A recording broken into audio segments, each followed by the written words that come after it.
ផ្លែម្រះមានអត្ថប្រយោជន៍ច្រើនណាស់ចំពោះសុខភាពបងជួយសម្រកទម្ងន់កាត់បន្ថយជាតិខ្លាញ់ជួយគ្រប់គ្រងជំងឺទឹកនោមផ្អែមល្អចំពោះសុខភាពភ្នែកការពារកុំឲ្យភ្នែកឡើងបាយដូចជាខ្វាក់មាន់ជាដើមជំនួយឆ្អឹងនិងការពារជំងឺពុកឆ្អឹងរលាកសន្លាក់ជាដើមល្អចំពោះសុខភាពថ្លើមរំលាយអាហារបំបត្តិជាតិពុលក្នុងរាងកាយបញ្ចុះកម្ដៅសម្រាប់កោសិកាមហារីកគឺកោសិកាគ្រាប់ឈាមបងហើយទាំងអស់នេះគឺជាគ្រឿងផ្សំរបស់យើងបងមានហៃប៊ីមានខ្ទឹមសខ្ទឹមក្រហមមានការ៉ុតមានម្រះមានជាមួយនឹងផ្សិតត្រចៀកកដោមានជាមួយនឹងផ្សិតកំប៉ុងនេះហើយមានជាមួយនឹងមីសួរមានម្រេចមានដើមខ្ទឹមមានជាមួយនឹងសាច់ជ្រូក3ជាន់ហើយនឹងប្រហិតចំពោះគ្រឿងទេសបងអាចដាក់តាមតម្រូវការបានណាដំបូងនេះខ្ញុំមកដំជាមួយនឹងខ្ទឹមសិនទុកសម្រាប់បងស្ងោរហើយបន្ទាប់មកទៀតខ្ញុំមកហាន់ជាមួយនឹងខ្ទឹមក្រហមចំពោះខ្ទឹមក្រហមបងអាចដាក់តាមតម្រូវការបានគឺខ្ញុំដាក់ស្មានដែរអញ្ចឹងណាបងយើងហាន់ជាចំណិតតូចអញ្ចឹងមកហើយចំពោះគ្រឿងទាំងអស់នេះខ្ញុំគឺបែងចែកវាជា2-3ចំណែកបងយើងទុកធ្វើ snow ខ្លះទុកស្ងោរខ្លះអីអញ្ចឹងទៅបន្ទាប់មកទៀតខ្ញុំមកច្រាំជាមួយនឹងខ្ទឹមសម្ដងអានេះយើងធ្វើជា snow វាបងអានៅក្នុងចាននេះគឺខ្ញុំដាក់សម្រាប់ធ្វើ snow ទាំងអស់ហ្មងបន្ទាប់មកខ្ញុំមកហាន់ជាមួយនឹងផ្សិតម្ដងចំពោះផ្សិតនេះខ្ញុំបានត្រាំទឹកវាយូរម៉ោងដែរបងបន្ទាប់មកចាំយើងច្បាច់ឲ្យលាងសម្អាតឲ្យស្អាត 4-5 ទឹកមកឲ្យជ្រះអាទឹកក្រហមនឹងមកហើយខ្ញុំយកមកចិតម៉ូតអញ្ចេះបងហើយចំណុចទុយដែលនៅសល់បងកុំចោលវាយើងអាចច្រាំ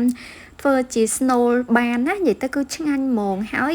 យចំណេញទៀតអត់ខាតទេបងនេះខ្ញុំបែងចែកវាជាចំណែកចឹងផ្សេងណាតទៅមុខទៀតបងនឹងឃើញថាខ្ញុំធ្វើយកទៅធ្វើអីខ្លះអញ្ចឹងណាបន្ទាប់មកទៀតខ្ញុំហាន់ជាមួយនឹងផ្សិតត្រចៀកកដោម្ដងខ្ញុំកាត់ជាមួយនឹងកន្លែងរឹងនេះចេញបន្ទាប់មកខ្ញុំហាន់ជាចំណិតតូចអញ្ចេះចំពោះផ្សិតនេះខ្ញុំក៏យកទៅត្រាំជាមួយនឹងទឹកដូចគ្នាអញ្ចឹងណាបងហើយខ្ញុំក៏បន្តច្រាំឲ្យតូចចឹងមកនិយាយទៅពេលដែលយើងយកទៅធ្វើជា snow ហើយញ៉ាំប៉ះគឺឆ្ងាញ់មែនតើណាផ្សិតត្រចៀកកដោនេះបងបន្ទាប់មកខ្ញុំយកមកទុកជាមួយនឹងចានមិញនេះដែរបន្ទាប់មកខ្ញុំយកជាមួយនឹងហៃប៊ីទុកមកចំណែកដើម្បីស្ងោរហើយនឹងមួយចំណែកទៀតខ្ញុំហាន់ជាចំណិតតូចអញ្ចេះដែរទាំងអស់នេះគឺសិតតែសម្រាប់ធ្វើ snow ណាបន្ទាប់មកទៀតខ្ញុំមកហាន់ជាមួយនឹងការ៉ុតម្ដងការ៉ុតខ្ញុំប្រើមកមើលបងខ្ញុំចាត់វាជា2អញ្ចេះមកបន្ទាប់មកខ្ញុំធ្វើជា3ជ្រុងបងហើយប៉ាន់ខ្ញុំហាន់ជាចំណិតតូចតឹងមកដើម្បីឲ្យចេញជាផ្កាបងងាយទេបងអាចមើលតាមវីដេអូខ្ញុំបានអញ្ចឹងណានិយាយទៅម្ហូបមុខនេះគឺខ្ញុំមិនដែរនិយាយទៅខ្ញុំអត់ចេះញ៉ាំម្រះឲ្យបងរបស់ល្វិញគឺខ្ញុំមិនដែរចូលចិត្តសមហ្មងតែខ្ញុំអត់ដឹងថាលើកនឹងហេតុអីបានជាខ្ញុំនឹកឃើញឃ្លានញ៉ាំស្ងោរម្រះមែនតើណាបងនិយាយទៅគឺហ៊ានខ្លាំងហ្មង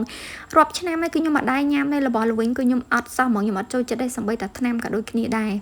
បន្ទាប់មកខ្ញុំយកចំណិតតូចវាមកដាក់អញ្ចឹងហើយខ្ញុំហាន់ជាមួយនឹងគល់ខ្ទឹមទុកបងស្ងោរហើយមកចំណែកទៀតទុកធ្វើជា snow ឡាបងហើយមកចំណែកដែលខ្ញុំដាក់ក្នុងចានមិញនេះគឺយើងទុកបងនៅពេលដែលសម្លរបស់យើងឆ្អិនហើយរៀបញ៉ាំបន្ទាប់មកទៀតខ្ញុំមកហាន់ជាមួយនឹងមីសួរម្ដងចំពោះបងអត់ចូលចិត្តមីសួរមិនដាក់ក៏បានដែរប៉ុន្តែពេលដាក់ទៅជួយឲ្យ snow របស់យើងហ្នឹងកាន់តែបានច្រើនហើយឆ្ងាញ់ទៀត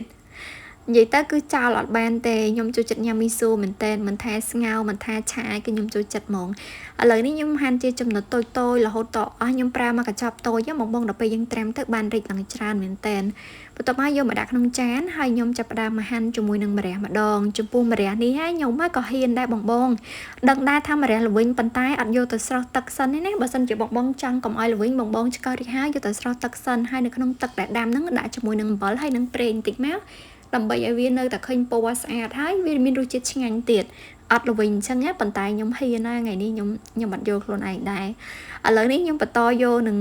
ងស្លាបព្រាបាយតូចហ្នឹងបងស្លាបព្រាយើងញ៉ាំស៊ុបហ្នឹងខ្លីៗហ្នឹងយកមកឆ្កោះចឹងមកគឺស្រួលមែនតែនបងហើយយើងឆ្កោះវាអស់អសនេះដើម្បីកុំឲ្យវាល្វីងអញ្ចឹងនិយាយទៅគឺខ្ញុំបន្តឆ្កោះរហូតដល់អស់ហ្មងម្រះរបស់ខ្ញុំមានតែ3ផ្លែបងប៉ុន្តែពេលដែលយើងកាត់ជាកង់តូចអញ្ចឹងគឺថាបានច្រើនមែនតែនបន្ទាប់មកខ្ញុំប្រើជាមួយនឹងម៉ាស៊ីនសម្រាប់កិនសាច់ខ្ញុំដាក់សាច់ជ្រូកចូលមានសាច់ស្មើមុខហើយនឹងសាច់3ជាន់បន្ថែមជាមួយនឹងផ្សិតត្រចៀកកដោបន្ទាប់មកបន្ថែមជាមួយនឹងការ៉ុតហើយខ្ញុំដាក់កិនវាមកតាមប៉ាត់ពេលហ្នឹងបើសិនជាខ្ញុំយកគ្រឿងទាំងអស់ដែលត្រូវធ្វើជា snow ហ្នឹងមកដាក់កិនអញ្ចេះគឺស្រួលជាងបងបើចាំហាន់អញ្ចឹងប៉ុន្តែខ្ញុំជ្រុលហើយដោយសារតែម្ហូបនេះគឺខ្ញុំធ្វើជាលើកទី1ឯងបងខ្ញុំអត់ដែរធ្វើសោះហ្មងបន្ទាប់មកសាច់របស់យើងក៏ម៉ត់ល្អហើយខ្ញុំក៏ដួសវាដាក់ក្នុងចានធំបែបនេះដើម្បីស្រួលលាយបងបន្ថែមជាមួយនឹងល្បាយដែលយើងបានហាន់មិញហ្នឹងដាក់បញ្ចូលគ្នាទាំងអស់មកចំពោះគ្រឿងទេសខ្ញុំបន្ថែមជាមួយនឹងរឹតឌីដាក់ជាមួយនឹងអំបិលបន្ថែមជាមួយនឹងប៊ីចេង បន្ទាប់មកដាក់ប្រេងខ្យងបន្ថែមជាមួយនឹងម្រេចចំពោះម្រេចខ្ញុំដាក់ប៉ុណ្ណឹង2ដងណាបងហើយបន្ថែមជាមួយនឹងទឹកត្រីបន្តិច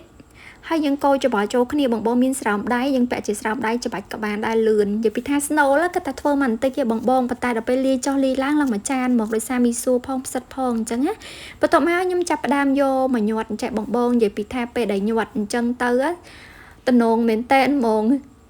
ហើយខ្ញុំមានតិចដែលធ្វើឲ្យស្ងោរម្រះរបស់ខ្ញុំគឺអត់ធ្លាក់សាច់ម្រះចេញពីក្នុងស្ងោរហ្នឹងឯងបងនិយាយទៅគឺល្អមែនតែនហ្មងណាហើយខ្ញុំក៏បន្តញុកវាអស់ចឹងមកអានេះដូចស្អីឯងចេញមកឡើងខ្ជូតហ្មងខ្ញុំបន្តញុកវាអស់ចឹងមកកង់ប៉ុណ្ណឹងគឺខ្លីល្មមមកបង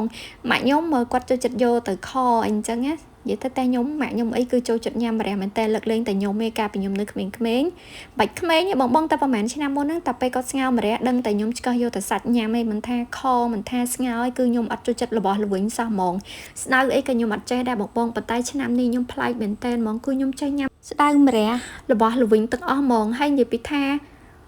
ឃ្លានញ៉ាំស្ងោរម្រះអត់យកខ្លួនឯងនៅតែមិនយល់ដល់ឥឡូវកាត់វីដេអូនៅតែឆ្ងល់វាដូចមិនមែនជាយើងឯងឥឡូវនេះខ្ញុំបានយកសាច់ហើយឯងបងឥឡូវខ្ញុំដាក់ដាំទឹកម្ដងនៅពេលដែលទឹកខ្ញុំពុះខ្ញុំបន្ថែមជាមួយនឹងខ្ទឹមសគល់ខ្ទឹម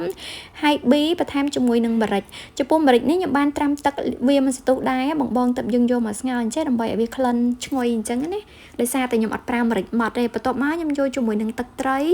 យកមកដាក់ក្នុងកូនចានអញ្ចឹងបងហើយមុនពេលដែលយើងដាក់ម្រះបើយើងចូលក្នុងឆ្នាំងយើងយកមកជ្រលក់ទឹកត្រីអញ្ចឹងតនីថាគឺអត់ជ្រុះឲ្យបងទោះបីជាស្ងោរខ្ញុំបើកភ្លើងខ្លាំងមិនក៏វាអត់ជ្រុះសាច់ចេញពីក្នុងម្រះសំបីតែបន្តិចបងគឺអត់មានទេបន្ទាប់មកខ្ញុំបន្ថែមជាមួយនឹងប្រេងអូលីវហើយនឹងអំបិលម៉ាត់យើងដាក់បែបនេះដើម្បីឲ្យពណ៌ម្រះរបស់យើងនៅតែស្អាតហើយគឺថាលើបឡងគួរឲ្យចង់ញ៉ាំអញ្ចឹងប៉ុន្តែថ្ងៃនេះអស់ប្រេងអូលីវលេងបន្ទាប់មកខ្ញុំបន្ថែមជាមួយនឹងប្រហិតបន្ថែមជាមួយនឹងផ្សិតទាំងពីរមុខហ្នឹងណាបន្ទាប់មកដាក់ជាមួយនឹងការ៉ុតចូលបងអើយឃើញតែប៉ុណ្្នេះឲ្យបងទំនងណាហើយរសជាតិរបស់គេក៏ឆ្ងាញ់ទៀតខ្ញុំធ្វើលើកទី1ប៉ុន្តែអ្នកផ្ទះនិយាយថាគឺខ្ញុំធ្វើឆ្ងាញ់ខ្លាំងមែនតែនសូម្បីតែ Snow សាច់អីហើយខ្ញុំនឹងសប្បាយចិត្តហ្មងដោយសារខ្ញុំគិតថាស្ងោរម្រះនឹងស្រួលបងប៉ុន្តែអត់ស្រួលទេពេលដែលធ្វើពិបាកជាងកកពិបាកជាងការីពិបាកជាងចាប់ឆាយទៀតមានអារម្មណ៍ថាអូយញ៉ៃច្រើនណាស់ប៉ុន្តែអត់ខកចិត្តទេបងគឺឆ្ងាញ់មែនតែនបងឃើញអត់គឺអត់មានធ្លាក់សាច់ចេញទេណាហើយចំពោះគ្រឿងទេសបងដាក់តាមតម្រូវការបានខ្ញុំបន្ថែមជាមួយនឹងរ៉ូឌីបន្ថែមជាមួយនឹងទឹកស្អ៊ីវនិយាយទៅតែប៉ុណ្្នឹងឯងបងចង់ដាក់អីផ្សេងទៀតតាមបងចូលចិត្តបានអញ្ចឹងប៉ុន្តែម្ហូបនេះបងស្ងោរឲ្យឆ្អិនសិនចាំដាក់គ្រឿងទេសប្រយ័ត្នខកអញ្ចឹងកុំឲ្យវាលើសនេះលើសនោះអីអញ្ចឹងឥឡូវនេះស្ងោរម្រះរបស់ខ្ញុំគឺចំណាយពេលរៀងយូរដែរបងឥឡូវនេះគឺបានឆ្អិនហើយនិយាយពីថាខ្ញុំសប្បាយចិត្តមែនតើហ្មងដោយសារខ្ញុំស្ងោរបានឆ្ងាញ់អញ្ចឹងណាបងមិនអួតទេណាមានអួតទេណាគ្រាន់បច្ចៈតាមពិតអួតមែនហ្នឹងបងមានអារម្មណ៍ថាសប្បាយចិត្តចំពោះខ្លួនឯងដែលយើងធ្វើអីមួយជាលើកទី1ហើយយើងធ្វើបានជោគជ័យអញ្ចឹងណាប៉ុន្តែគឺរសជាតិឆ្ងាញ់ខ្លាំងបងអាចមើលបានសាច់ណាគឺអត់មានធ្លាក់ចេញក្រៅទេបងហើយយើងកុំដាក់ឲ្យវាវែងពេកអញ្ចឹងយើងយកឲ្យណែនអញ្ចឹងពេលដែលត្រូវទឹកត្រូវអីត្រូវក្តៅអញ្ចឹងវាចេញប៉ុណ្្នឹងមកឃើញស្អាតហ្មងហើយខ្ញុំញ៉ាំជាមួយនឹងទឹកស្អ៊ីវហើយនឹងម្ទេសបងកុំភ្លេចជួយ like page like វីដេអូនេះម្នាក់មួយហើយ share ចែករំលែកនេះបងបើសិនជាគិតថាមានប្រយោជន៍ហើយចង់ឲ្យអ្នកផ្ទះធ្វើអីញ៉ាំតានីតាឆ្ងាញ់ខ្លាំងហើយម្ហូបរបស់ខ្ញុំគឺរួចរាល់តែប៉ុណ្្នឹងហើយអរគុណជំរាបលាបាយបាយថែរក្សាសុខភាពទាំងអស់គ្នាណាបងហើយកុំភ្លេចជួយ like page មួយផង